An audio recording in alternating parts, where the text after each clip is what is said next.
Morning বন্ধুরা, আপনারা সকলে কেমন আছেন? নাসিমাস রান্নাঘরে আপনাদের সকলকে স্বাগত। আজকে আমি অনুষ্ঠান বাড়ির স্বাদে কিভাবে ফ্রুট চাটনি বানাতে হয় সেটাই দেখাবো। এই ফ্রুট চাটনি বানাতে যে যে উপকরণগুলি লাগবে, এখানে আছে আমার 3 রকম ফল: বেদানা, আঙ্গুর, আপেল আর একটু পাতিলেবু, খেজুর, আমসত্ত্ব, চিনি, পাঁচফোড়নের সঙ্গে একটা লঙ্কা দিয়ে গুঁড়ো করা, আর এখানে কয়েকটা কাজু আর কিশমিশ ভেজানো আছে। আর এটা লাগবে টক চিনি, আর কালারের জন্য লাগবে একটুখানি ফুড কালার, সামান্য একটু তেল, আর লাগবে ঘি। এবার চলুন কিভাবে এই চাটনিটা বানাতে হয় আমি দেখিয়ে দিচ্ছি। গ্যাসে একটা কড়াই রেখে এটার মধ্যে একটু ঘি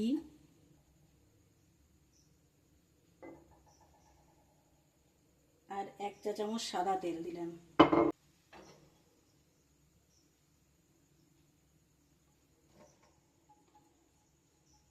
এবার এর মধ্যে সামান্য একটু 5 ফোড়ন,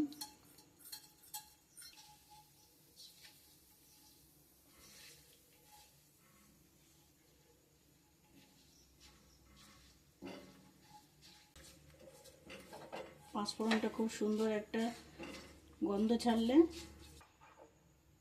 এর মধ্যে দিয়ে দিতে হবে চিনি।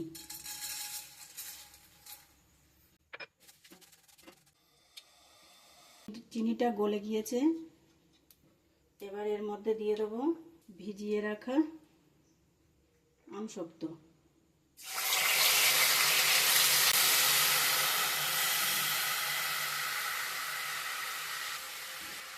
তারপর এর মধ্যে দিয়ে দিচ্ছি ভিজিয়ে রাখা খেজুর,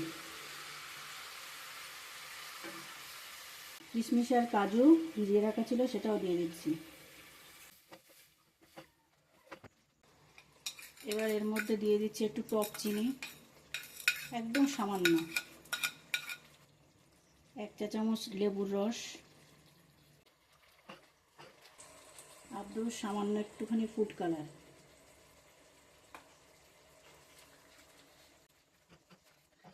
টক মিষ্টির ব্যালেন্স করার জন্য 1 চিমটে লবণ।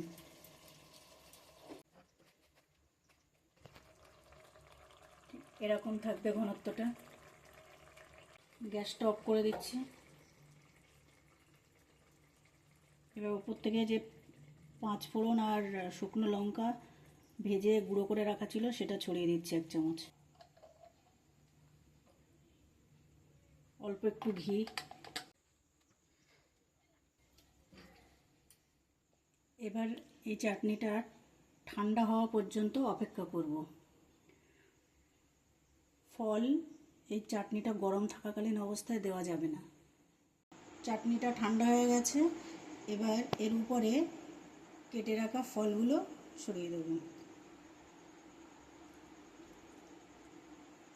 ফলটা আপনাদের যার যার নিজের পছন্দ অনুযায়ী দেবেন।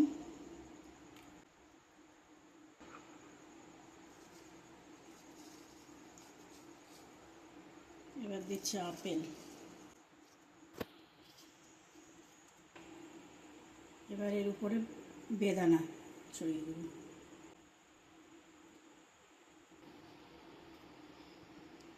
তৈরি হয়ে গেছে আমার ফ্রুট চাটনি।